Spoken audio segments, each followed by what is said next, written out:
Podcast ADM UF. Tudo o que você precisa saber sobre o curso de administração em um só lugar. Um oferecimento...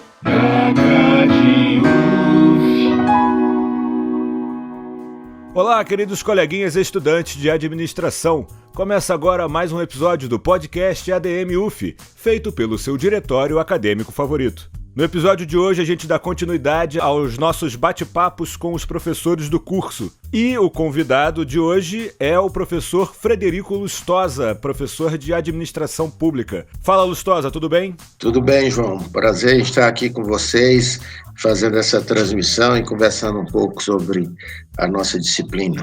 O prazer é todo nosso, professor. Seja muito bem-vindo. Então, eu queria começar esse bate-papo pedindo para você contar um pouco da sua trajetória na UF, como começou, como você foi parar em administração pública, enfim, a sua história dentro da universidade. Bom, João, minha ligação com a administração pública veio desde o início da minha vida profissional. Eu iniciei como estagiário na Secretaria de Planejamento do Governo do Estado do Ceará, cursava Economia e estagiava no Governo do Estado. E me formei sempre trabalhando na administração pública, depois ingressei como técnico em planejamento do governo do estado do Ceará, e algum tempo depois, logo depois, vim fazer o mestrado aqui na Fundação Getúlio Vargas, no Rio de Janeiro. Depois do mestrado eu me transferi para Brasília para trabalhar no governo federal, fiquei 2 anos trabalhando no governo federal, e depois ingressei na Fundação Getúlio Vargas como professor, e lá fiquei durante 25 anos.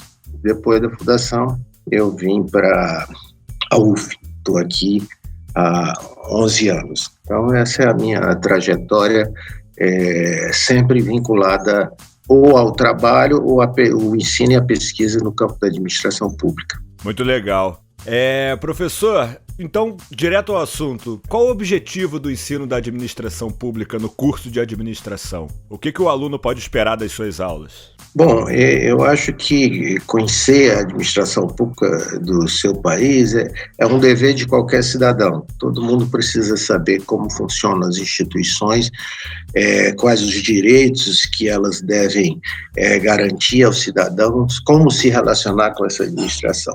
Mas quando a gente pensa no estudante da administração em particular, eu falo aqui do curso de administração geral, porque agora nós temos também o curso de administração pública no campus de Niterói, da UF. Eu acho que essa disciplina, o conhecimento da administração pública, tem uma relevância muito grande, porque seja trabalhando propriamente na administração pública, onde se ingressa por concurso, seja na administração privada, o profissional de administração precisa conhecer essas funções do Estado e da administração e como as empresas, as organizações não governamentais se relacionam com a administração pública. Então, acho que esse conhecimento é fundamental e é isso que a gente procura transmitir aos estudantes nessa disciplina. Infelizmente, é uma das 2 únicas disciplinas nesse campo. Nós temos também a disciplina de finanças públicas, né?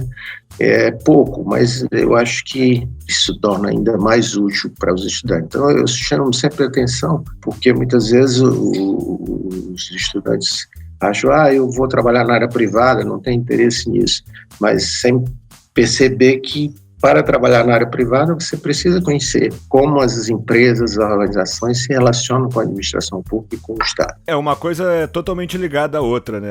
É indissociável, na verdade, isso, né? Sim, claro. Aliás, qualquer aluno que esteja escutando aqui que num futuro vá tentar abrir uma empresa, você vai, no processo de abertura de um CNPJ, você já vê totalmente um funcionamento da administração pública do seu município e é uma forma como ele funciona de um jeito muito mais profundo do que você imagina na hora da abertura do processo. Sim, você se relaciona com o município, com o governo do estado, com o governo federal, você precisa registrar o seu CNPJ a nível federal, você precisa se registrar na junta comercial, você precisa do alvará de funcionamento do município, você tem uma série de obrigações a cumprir, né, obrigações fiscais, impostos e contribuições a pagar, né, registros, etc., que precisa ser feito. Então, é importante conhecer isso. Claro que a disciplina não se detém sobre todos esses aspectos, mas chama atenção para a importância deles.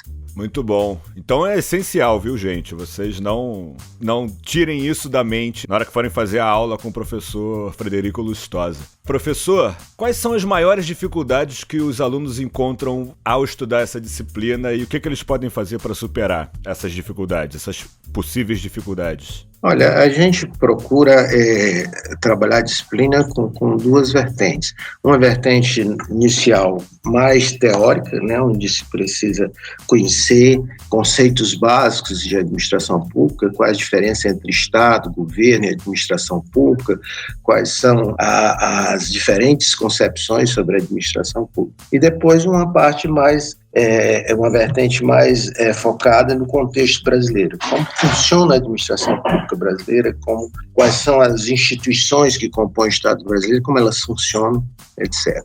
E acho que a dificuldade maior é o volume de material, de leituras que você precisa entrar em contato para ter esse panorama. A gente procura fazer com que a disciplina ela seja bastante rica e ela tenha uma densidade acadêmica, claro, apropriada ao nível de graduação, mas bastante forte, né? Que o estudante adentre nesse mundo acadêmico de forma mais aprofundada, não fique na superficialidade, no descritivo, na mera opinião. Né? Nós queremos que ele absorva conhecimento de maneira crítica, né?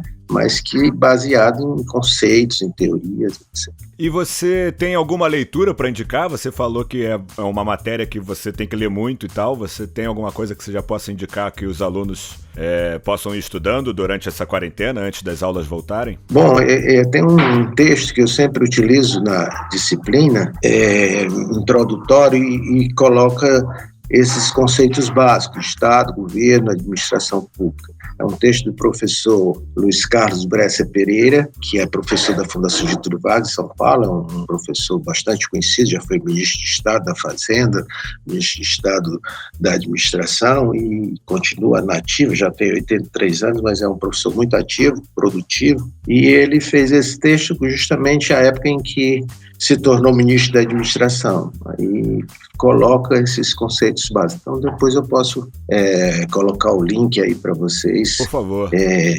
Que é um texto bastante útil. Ele tem um caráter bem didático, porque ele vai apresentando os conceitos, reiterando, complementando. Eles vão e vêm, se complementam e se tornam mais elucidativo e claro para quem faz essa primeira leitura. Acho que vale a pena ler. E é um texto que certamente todo mundo que fizer disciplina tem que ler, porque uma exigência necessária para esse conhecimento que a gente se referia no início, né? Essa compreensão do que é o Estado, do que é o governo, do que é a administração pública brasileira. Professor, uma pergunta de uma das nossas colegas de diretório quais são os pontos positivos e negativos de lecionar essa disciplina?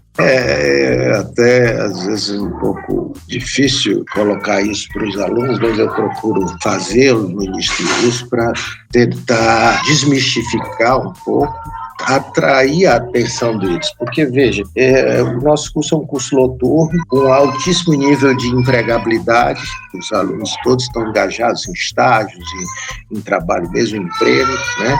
Então, procurar atrair essa atenção, né? Reforçar a importância desse conhecimento é uma dificuldade inicial. Depois, muitos deles vão se interessando e esse diálogo vai ficando mais fácil. Então, essa é uma dificuldade que a gente procura vencer nas primeiras aulas e espero que com sucesso, né? Depois é gratificante quando a gente desperta esse interesse, quando as pessoas começam a debater, participar mais ativamente, a gente tem essa gratificação que é muito prazerosa. É uma aula de muita troca, então, né? Eu imagino, na verdade. Eu ainda não fiz a sua matéria, a sua disciplina. A gente tenta que haja essa troca, tenta envolver a participação, né?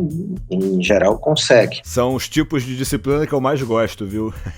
Que a gente tem esse tipo de bate-papo e tal. É claro que o tema é um pouco árido, né? E a gente tem o cuidado de deixar o debate crescer livremente, mas sem ficar no plano da mera opinião, né? Que as opiniões sejam fundadas, né? Que se baseiem nos conteúdos, né? E não nas preferências, sem cercear a liberdade de pensar, mas trazendo a discussão para embasar as opiniões em conceitos, em teorias, em discussões que fazem parte do conteúdo da disciplina. Isso é fundamental, é importantíssimo hoje em dia e é uma coisa que a gente vê faltando muito, né? Eu não sei se isso é um reflexo das redes sociais, o que é, mas é o tal do achismo, né? Você vê as pessoas com muita propriedade enchendo o peito para falar de coisas que, na verdade, elas ou não têm conhecimento algum ou é um conhecimento muito raso. Então, eu não sei se isso é uma insegurança, um reflexo de querer parecer saber algo. Eu, na verdade, não. Aí eu tô fugindo do campo, tô indo para uma área totalmente diferente da minha, né? Isso acho que chega até em psicologia, mas eu acho fundamental. Eu acho que você tem toda a razão, né? Nós vivemos um momento em que essa possibilidade de se expressar, em vez de socializar conhecimento, socializa a ignorância, né? Democratizamos a ignorância. Então as pessoas emitem opinião gratuitamente, sem buscar embasar, sem buscar construir um raciocínio lógico, simplesmente fundado em preconceitos, em idiosincrasias e, sobretudo, nesse momento de polarização política que a gente vive hoje no Brasil, né, que coloca esses radicalismos cada vez mais à mostra, né? Nós vivemos hoje uma situação de crescente ameaça à democracia, às instituições democráticas. Então, eu acho que nesse sentido também a disciplina contribui para refletir sobre isso, mostrar a importância dessas instituições, né, para a garantia dos direitos do cidadão. Quando as instituições estão ameaçadas, não é só as autoridades que as representam que estão ameaçadas.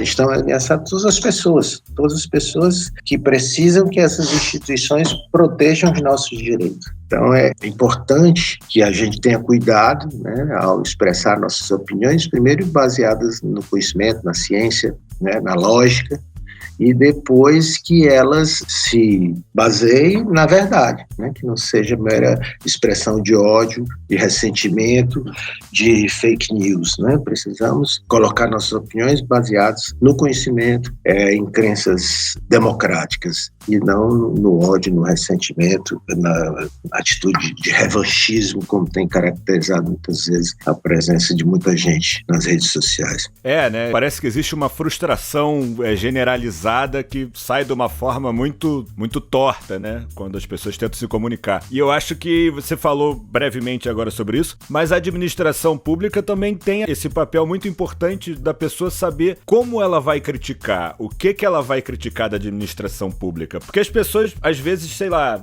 alguém reclama de cota sem entender exatamente como funciona uma cota, enfim. Isso se reflete na academia também. As pessoas reclamam da academia e não fazem ideia de como o conhecimento científico, o processo todo é feito. Então, até para você se queixar, você reclamar, você exigir, né, que o seu governo faça alguma coisa, tenha alguma mudança, enfim, qualquer exigência que você faça para um governo, você tem que entender o funcionamento dele, né, em todas as instâncias até, porque as reclamações mudam de nível também, né.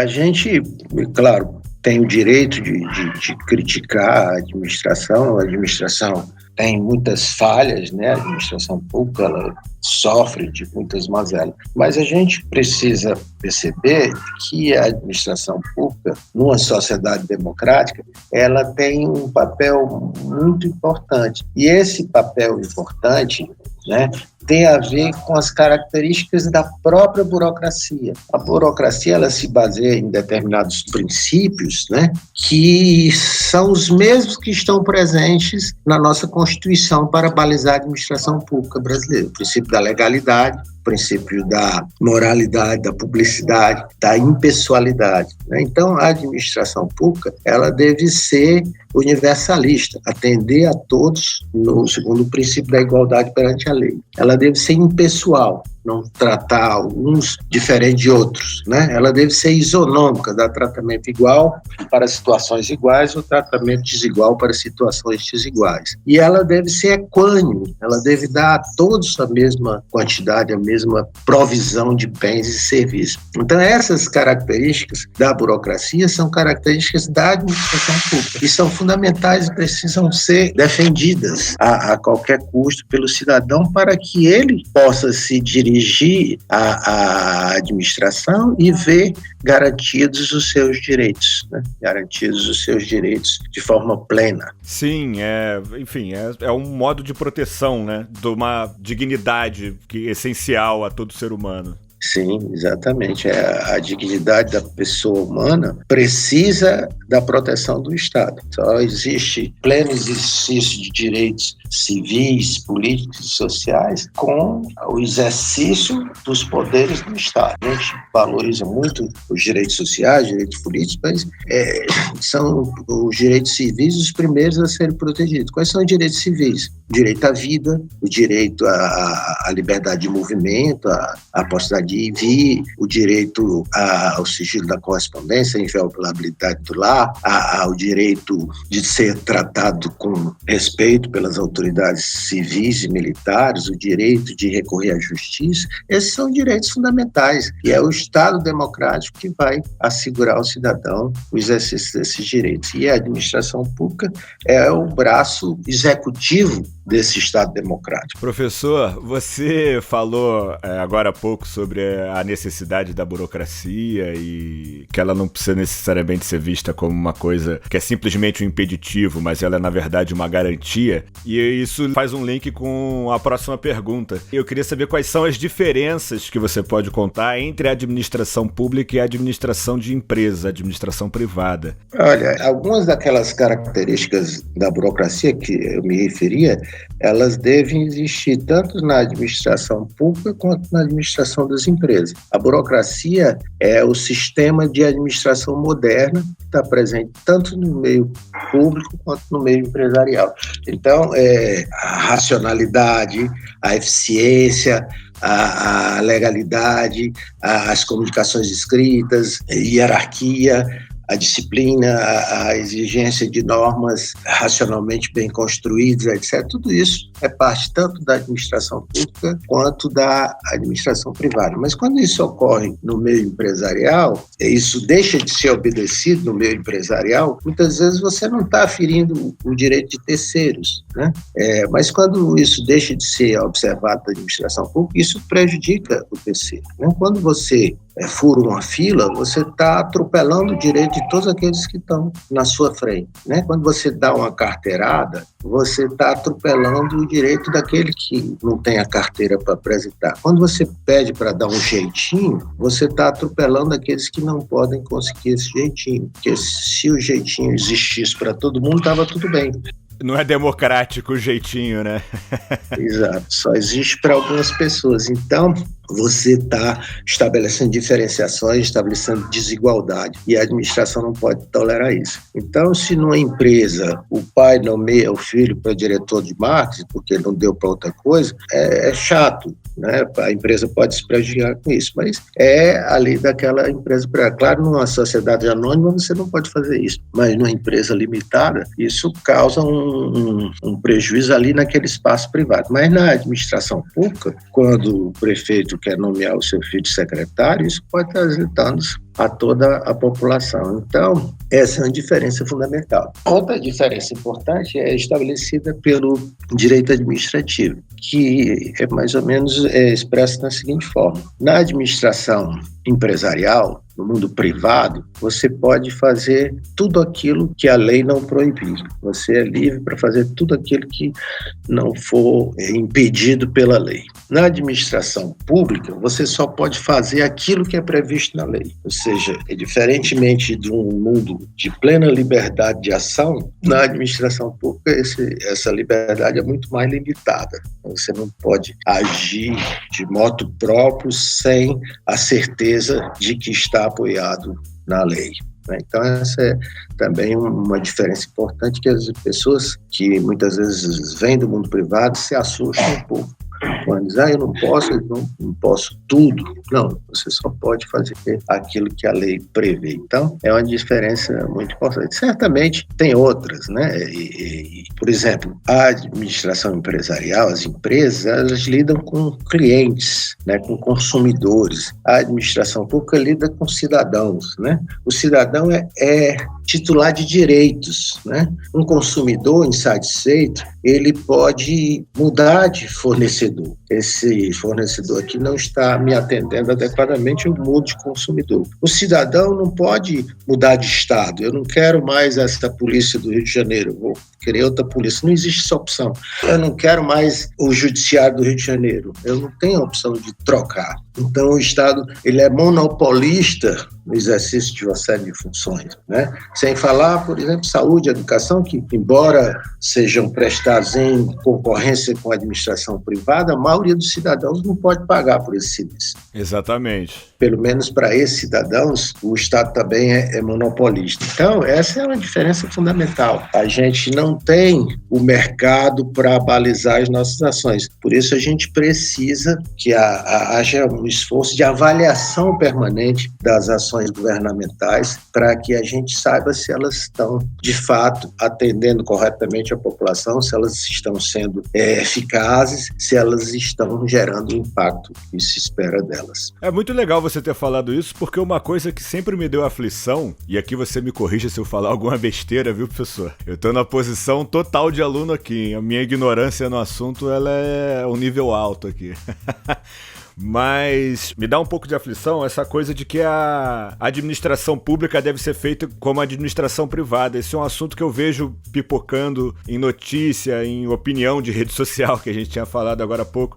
A gente precisa de um CEO, né? Cola um pouco com aquele negócio do não político, aquela história do precisa de político que não seja político e tal. Agora, para mim, uma diferença fundamental é que uma empresa, não que ela deva visar isso, mas uma empresa pode falir. Uma empresa pode declarar falência. É um recurso da administração privada você declarar falência. Um Estado não pode falir, ele não tem esse luxo. Sim. Então, só por esse fator, eu já tenho um pouco de aflição dessa... Eu acho uma dicotomia, eu tenho um pouco de aflição dessa comparação que fazem. Sim, você tem toda a razão.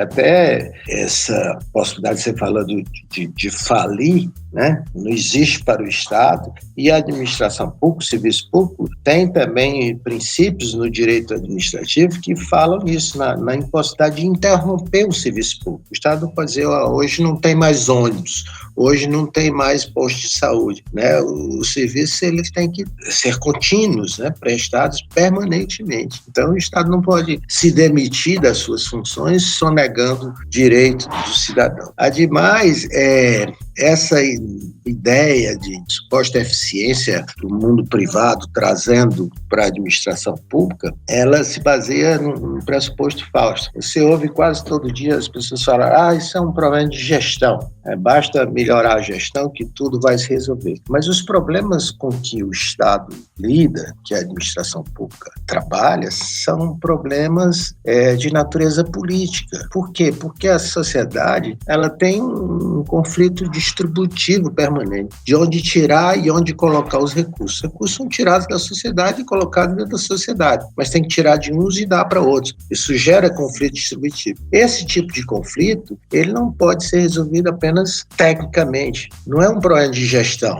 é um problema político. Então, os problemas com que trabalha a administração pública são, em geral, problemas de natureza política e não podem ser resolvidos tecnicamente. Isso não quer dizer que a administração não deva ser eficiente, não quer dizer que ela não deixa buscar a melhor forma de implementar os seus programas e projetos, mas sempre sem perder de vista essa dimensão política, sempre sem perder de vista o impacto que as ações devem ter sobre a população, sobre o cidadão. Veja, por exemplo, os critérios de eficiência de uma empresa não podem ser empregados em todas as áreas da administração pública, sobretudo nas áreas sociais, né? Você não pode comparar custos de uma ação em relação à outra e fazer escolhas que tornem um cidadão menos valoroso que outro. Você vê agora essa tragédia que nós estamos vivendo com a pandemia, né?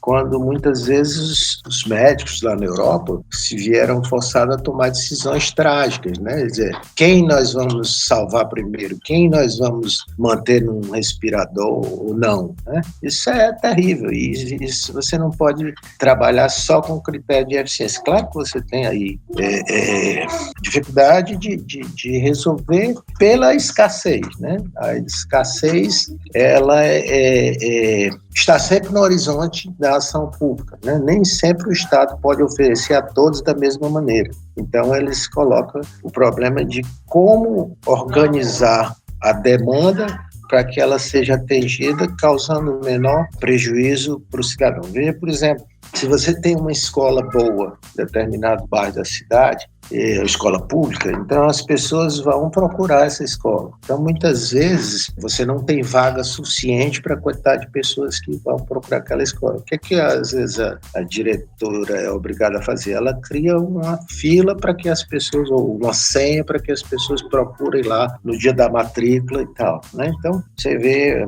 pessoas de madrugada naquela fila esperando para ver se vai conseguir matricular o filho no dia seguinte. Isso não é uma perversidade da diretora que botou aquela fila. É um custo burocrático que a administração impôs para selecionar aquela demanda. Infelizmente, é um custo, um preço não monetário que a população vai pagar para poder merecer aquele serviço. Então, aqueles que não puderem pagar esse preço, muitas vezes vão ser excluídos do atendimento da demanda. É uma escolha trágica da administração, mas que não se baseia nunca em critérios de eficiência da administração privada. Não, e a gente está falando isso tudo, é legal deixar claro, eu acho, pelo menos é o que eu estou recebendo de você, professor, que também a iniciativa privada não é uma inimiga da iniciativa pública, muito pelo contrário. As coisas têm que ser equilibradas. Claro. Porque também esse discurso vem muito à tona, como se uma fosse um impeditivo da outra, e não é assim que a banda toca, não é nem esse o objetivo da administração pública. Claro. A administração pública, ela tem atuação mais efetiva em alguns campos e a administração privada em outros. Existem setores em que a administração pública é muito mais efetiva do que a administração privada e outros setores em que a administração privada é muito mais eficiente e efetiva do que a administração pública. Então, o provimento de determinados bens de consumo, na maior parte dos casos, eles podem ser melhor providos pela administração privada do que pela administração pública. Por exemplo, imaginar o comércio varejista, uma série de atividades que exigem agilidade, o meio empresarial pode cumprir essas atividades com muito mais eficiência e prestando um serviço melhor que a administração pública. Professor, e agora, você falando disso, é uma dúvida pessoal minha que pipocou agora aqui, na verdade, não estava nem planejado. Mas e quando essas duas coisas se encontram de maneira mais clara? Por exemplo, quando você tem concessão, tipo a Ponte Rio-Niterói, quando a administração pública faz uma concessão para uma empresa privada administrar algo. Como é que se dá essa relação? Eu, não, na verdade, estou perguntando de curioso aqui, porque eu, de fato, não sei nada.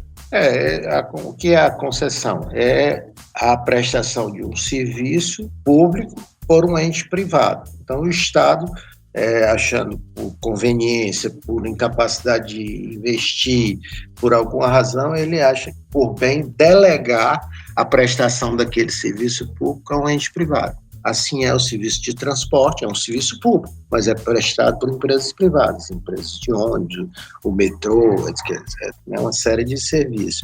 Alguns investimentos, estradas, etc., também são investimentos públicos que podem ser, eventualmente, administrados por empresas privadas mediante essa delegação, que é a concessão ou a permissão. O próprio serviço de táxi é uma permissão de transporte público permitido pela administração municipal. Então, o que é que se requer quando se dá uma concessão? Que haja normas claras, conhecidas e corretas para a administração desse serviço, que esse contrato entre o Estado e a administração privada seja muito claro, muito bem definido e exija que a empresa preste o serviço de forma adequada, visando o interesse do cidadão usuário daquele serviço público. Aqui no Rio a gente tem uma série de serviços públicos municipais e estaduais que são concedidos. Você mencionou exatamente a Ponte Rio-Niterói, que é uma concessão federal, não é uma concessão estadual nem municipal, porque aquilo é uma rodovia federal, é parte da BR-101.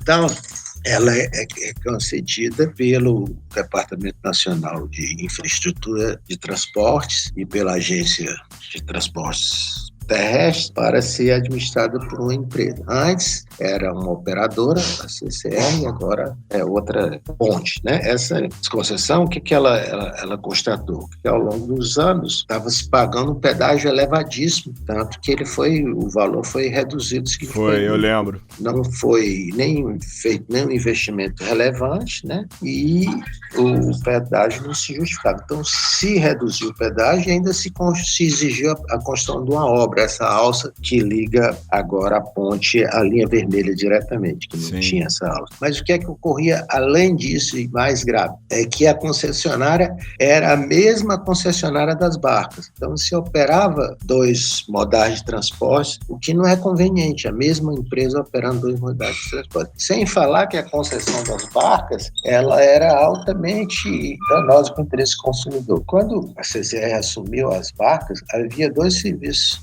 de transporte cruzando a Bahia, as barcas e os catamarãs. Então, a CCR conseguiu a concessão e pediu à AGETRANS, que é a Agência Reguladora de Transporte, permissão para operar também com catamarãs. E aí a Agência Reguladora achou por bem dar a ela essa possibilidade. O que ela fez? Ela criou o serviço catamarã e colocou do mesmo preço da barca. Em 6 meses, o concorrente faliu. E aí ela parou o serviço. Ou seja, fez uma ação de dumping que trouxe um prejuízo enorme ao consumidor, porque não tem mais o transporte rápido e não tem mais a competição, né? Sim. Então, isso é muito ruim, né? E é um exemplo de como o trabalho de regulação e fiscalização falhou na concessão de um serviço público. Então, é preciso cada vez mais aperfeiçoar esses mecanismos de acompanhamento e de avaliação para que essas concessões sejam feitas de maneira a atender, claro, garantindo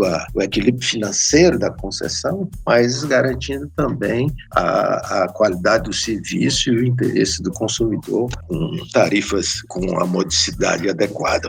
Nossa, foi uma verdadeira aula aqui. Agora, eu perguntei de curioso, não estava esperando essa quantidade toda de informação. Muito bom, muito obrigado, viu? Essa era uma pergunta minha que surgiu aqui durante o nosso papo. Professor, a gente está chegando no final e a gente traz sempre uma pergunta para os professores feita por algum aluno, né? Mais uma vez não foi identificado o aluno. São as perguntinhas que podem soar um pouco espinhosas, mas nada demais. A pergunta é a seguinte: como você avalia a postura do governo brasileiro a nível federal, estadual e municipal? Municipal aqui é Niterói, tá? No combate ao Covid-19. Bom, acho que é uma opinião cercada quase de uma unanimidade, né? Quer dizer, de todos os entes, o governo federal tem que se mostrar o mais omisso e despreparado para lidar com essa situação, né? Além do presidente da República se comportar de forma inadequada, né, dando os piores exemplos de como lidar com essa situação, demitiu 2 ministros no meio de uma situação grave como essa, né, impedindo a continuidade de políticas, né, aprovou a adoção de um medicamento que é desqualificado pelos pesquisadores, né, da ciência médica, né, chamada cloroquina ou hidroxicloroquina, que tem sido, segundo diversas publicações da área médica, mostrada, seja ineficiente, seja perigosíssima em termos de efeitos colaterais. Então, o governo federal realmente não só não age, como também tenta atrapalhar a ação dos governos estaduais e municipais. Aqui, a nível estadual, nós temos o complicador de tentativa de lidar com essa ameaça, que é a ampliação da oferta de leitos, né, para tratamento, sobretudo leitos de UTI com respiradores, né, ela foi conduzida aparentemente, né, com possibilidade de que houvesse muitos desvios, né, de recursos públicos em processos corrompidos, né? Então, nós tivemos a contratação de uma organização social para a construção de 6, eu acho, hospitais de campanha, e até o momento, passado 2 meses, nós só temos um hospital inaugurado, não temos até hoje o Hospital de São Gonçalo, de Duque de Caxias, e outros da cidade do Rio, né, no Leblon, e no Centro de Convenções, etc. Tudo isso não se completou. Então, é também um péssimo exemplo de como lidar com essa situação, né, e mostrar que, não obstante a emergência, a necessidade de atender prontamente a população, há que se manter os cuidados, né, de controle e evitar o compromisso com o envolvimento com instituições que possam trazer dano ao erário público, sobretudo fragilizado nessa situação que exigiu muitos recursos dos 3 níveis de governo. Finalmente, com relação a Niterói, eu, apesar de trabalhar em Niterói, eu moro na cidade do Rio de Janeiro, então não tenho tanto conhecimento, sobretudo agora que estou impedido de sair de casa, porque estou nessa faixa de risco, mas as notícias que a gente vê é que foi uma das primeiras cidades a decretar um isolamento mais rigoroso, né, de impedir até mesmo o acesso à cidade, aqueles que não moram lá, para evitar a expansão da pandemia. Então, quero crer que o tratamento aí em Niterói talvez seja muito mais prudente e eficiente do que o tratamento que tem sido dado aqui na cidade do Rio de Janeiro. Acho que é mais eficiente, né, e mais zeloso. É isso. Aqui agora aqui em Niterói, parece que as pessoas estão indo mais às ruas, né? Rolou um afrouxamento um pouco nas regras recentemente, e a gente ainda não sabe as consequências disso, se haverão consequências e tal. Pode ser que não hajam, mas enfim, a gente vive num momento, como eu até conversei com o Barão, no papo com ele, a gente vive num momento de incerteza extrema, né? Todo dia é uma informação nova, todo dia é uma nova maneira de combater essa pandemia, né? Você vai arrecadando cada vez mais informações, mas a sensação que dá é uma coisa meio empírica, né? A gente vai testando todos os dias. Sobre o que você falou antes do governo federal, estadual, enfim, municipal, eu acho que uma coisa muito clara que se vê, além dessa lambança, para ser muito bonzinho aqui, chamar de lambança, mas tudo bem, vamos manter a compostura. Mas o que eu acho que é danoso de um jeito muito extremo é a falta de alinhamento. Você não tem nenhuma ação conjunta entre governo federal, estadual e municipal. Nenhuma. Você não vê nada acontecendo de forma harmoniosa. Mesmo que aconteça alguma coisa que passe pelos 3 níveis, elas não são harmoniosas. Não bastasse a pandemia, a gente vive um momento político, no mínimo, emocionante, né? Eu acho que é um aprendizado, eu acho que o que dá para tirar, na verdade, os historiadores vão ter muita dificuldade de dar aula daqui a uns 20 anos, e os alunos vão ter mais dificuldade ainda de tentar entender o que aconteceu, principalmente nesse ano de 2020, né? Eu acho que não obstante essa pandemia tenha alguns aspectos inéditos, né, mas ela repete muito a situação que se viveu no início do século passado com a gripe espanhola, né? E as mesmas políticas de isolamento foram adotadas. E quanto mais isolamento aconteceu, mais foram bem sucedidos. Agora, o que a gente vê é essa falta de articulação entre os governos. Parece que, desgraçadamente, as questões políticas foram colocadas em primeiro plano, né? A ideia do inimigo está acima da ideia do interesse público. Então, o governo federal tem uma disputa com o governo estadual. Inimigos imaginários também, né? Não é uma coisa saudável. Por outro lado, o governo estadual tem disputas com os governos municipais, né? Fazendo que, ao invés de buscar essa coordenação, essa concertação de ações públicas nos 3 níveis de governo, haja uma disputa, uma agressividade, chegando mesmo ao xingamento, né, para não esquecer das palavras amenas que o presidente da República usou para se referir ao governador do estado do Rio e ao governador do estado de São Paulo, ao prefeito de Manaus. Então, é lamentável que a gente esteja enfrentando essa situação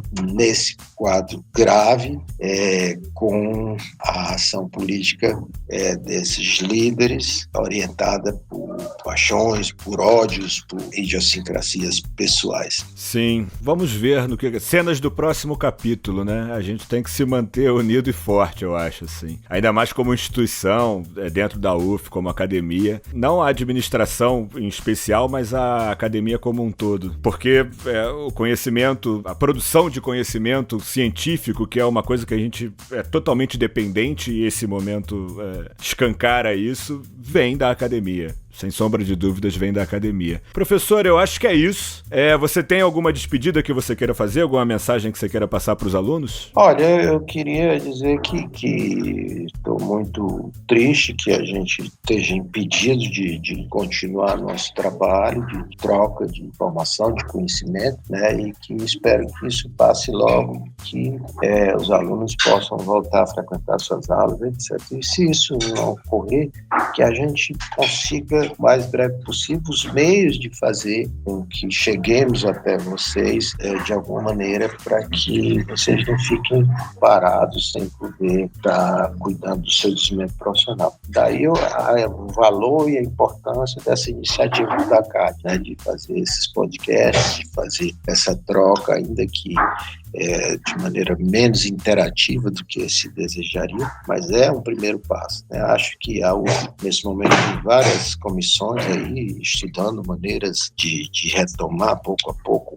as atividades, né? E pelo menos de imediato retomar as atividades complementares para depois buscar maneiras de chegar até os alunos. Eu acho que, infelizmente, esse ano de 2020 está bastante prejudicado, ou se não totalmente comprometido. Então é preciso que a universidade se prepare com a maior celeridade possível para oferecer aos alunos alternativas de acesso ao ensino, né? Eu sei que não é melhor, eu sei que o ensino à distância, ou esses nomes novos que têm se dado aí ao ensino assistido por tecnologia, seja lá o que for, não tem o mesmo impacto que o ensino presencial tem, mas nós estamos numa situação de emergência e temos que lidar com ela, né? E com cuidado para não excluir ninguém, né? Sim, importantíssimo isso. Ter acesso, né?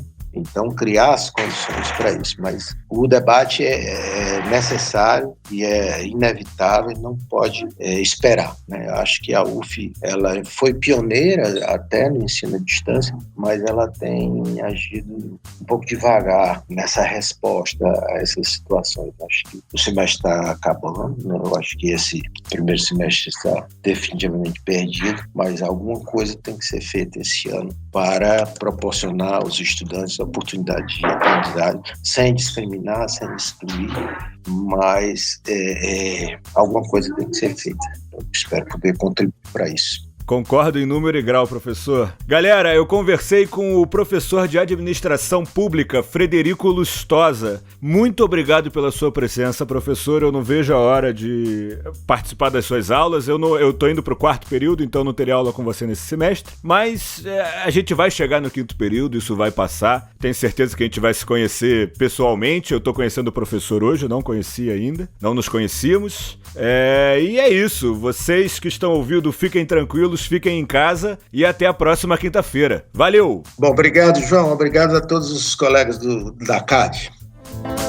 Durante a sua quarentena involuntária, informe-se de forma segura. Acesse os perfis de Instagram, @dacad_UF, @UFPrograde, @UFOficial ou no grupo de Facebook SGA Online.